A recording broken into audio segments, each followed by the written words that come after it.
19 अक्टूबर 2017 को स्पेस में घूमता हुआ एक अजीबो गरीब ऑब्जेक्ट देखा गया। दिखने में तो ये एक बड़ा सा एस्ट्रॉइड ही लग रहा था, लेकिन इस पत्थर ने नासा के रिसर्चर्स के लिए कई तरह के सवालात खड़े कर दिए। स्पेस में घूमने वाले एस्ट्रॉइड की शेप तकरीबन गोल होती है, लेकिन ये ऑब्जेक्ट किसी भी एंगल से गोल नहीं लग रहा था। और जिस स्पीड से ये ऑब्जेक्ट इंटरस्टेलर स्पेस से हमारे सोलर सिस्टम में दाखिल हुआ, इतनी स्पीड किसी एस्ट्रॉइड की नहीं हो सकती। तो फिर ये ऑब्जेक्ट क्या था और हमारे सोलर सिस्टम में क्या कर रहा था?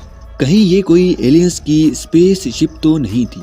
मेरा नाम है उबैद रजा और देखने वाले तमाम व्यूअर्स को एक बार फिर से खुशामदीद। नाज़रीन, हमारे सोलर सिस्टम में इस वक्त तकरीबन 10 लाख एस्ट्रॉइड्स मौजूद हैं, जिनमें से कई एस्ट्रॉइड अगले ही सेकंड में हमारे सोलर सिस्टम को छोड़ देंगे और कुछ नए एस्ट्रॉइड्स इंटरस्टेलर स्पेस से हमारे सोलर सिस्टम में आ जाएंगे। ये प्रोसेस पिछले कई हजार सालों से ऐसे ही चलता आ रहा है, लेकिन 2017 में कुछ नया देखा गया। हवाई में मौजूद पैन स्टार्स ऑब्जर्वेटरी की मदद से सोलर सिस्टम के एक छोटे से हिस्से में कुछ चमकता हुआ नजर आया। रिसर्चर्स ने इस तरह का ऑब्जेक्ट अपनी जिंदगी में पहली बार देखा था, इसलिए इसे उमामुआ का नाम दिया गया। जी हाँ, टेक्निकल लैंग्वेज में इस वर्ड का मतलब होता है कि कोई ऐसा मुसाफिर जो बहुत दूर से पहली बार आया हो। रिसर्चर्स ने अब इस अजीबोगरीब ऑब्जेक्ट के ऊपर रिसर्च शुरू कर दी थी। इसका साइज तकरीबन आईफल टावर जितना था और जब ये बिल्कुल सूरज के करीब से गुजरा तो इसकी स्पीड तकरीबन 2 लाख किलोमीटर फी घंटा थी। इतनी ज्यादा स्पीड को इमेजिन करना भी मुश्किल हो जाता है। इस स्ट्रेंज ऑब्जेक्ट की इतनी ज्यादा स्पीड की वजह से ना ही अर्थ की ग्रेविटी इसे अपनी तरफ खींच सकी और ना ही सूरज की ग्रेविटी।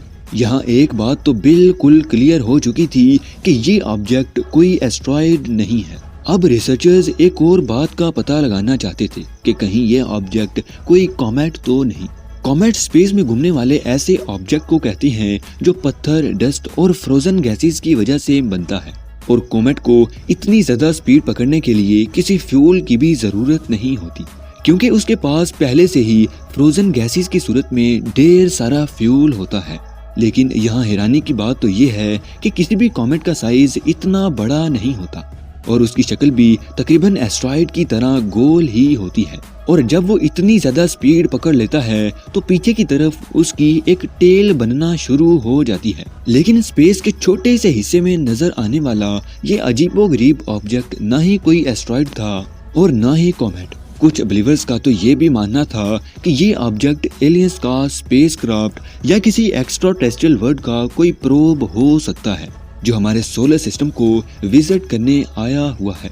लेकिन ये कोई नहीं जानता कि असल में ये ऑब्जेक्ट था क्या और यहाँ क्या करने आया था। दूसरी अजीब बात यह है कि स्पेस में घूमने वाले इस अजीबोगरीब ऑब्जेक्ट का आखिर मटेरियल क्या था, ये भी पता नहीं चल सका, क्योंकि हवाई में मौजूद जिस ऑब्जर्वेटरी की मदद से ओumuamua की प्रेजेंस का पता चला, उसके 1.4 बिलियन पिक्सल्स के कैमरे से भी इसे कैप्चर नहीं किया जा सका, क्योंकि इसकी स्पीड हद से भी ज्यादा थी जिसे कैमरा भी कैप्चर नहीं कर सका।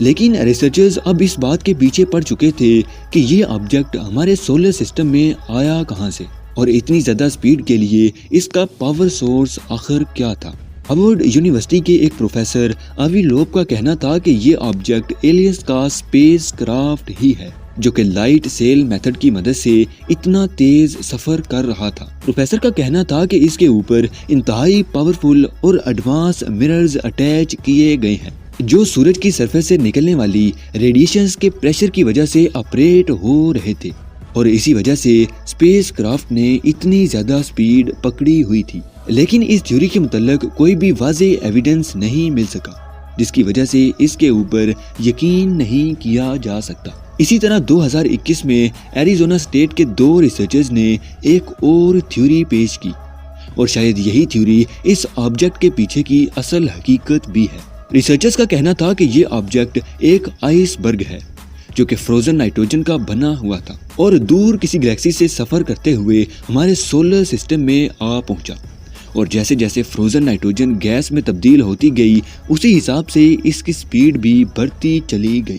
ہمارے سولر سسٹم تک آتے آتے یہ فروزن نائٹروجن کا آئس برگ اپنا 95% حصہ گیس میں تبدیل کر چکا تھا، لیکن کچھ لوگ آج بھی اسے ایلینز کا اسپیس کرافٹ ہی کہتے ہیں۔ یہ آئس برگ اب ہمارا سولر سسٹم چھوڑ کر انٹرسٹیلر اسپیس میں داخل ہو چکا ہے، اور ہو سکتا ہے کہ آنے والے کچھ سالوں میں یہ اپنا باقی بچا ہوا 5% حصہ بھی کھو دے اور پھر ہمیشہ کے لیے اس اسپیس سے گم ہو جائے۔ ویڈیو یہاں تک دیکھنے کے لیے بے حد شکریہ۔ ملتے ہیں اگلی شاندار ویڈیو کے ساتھ۔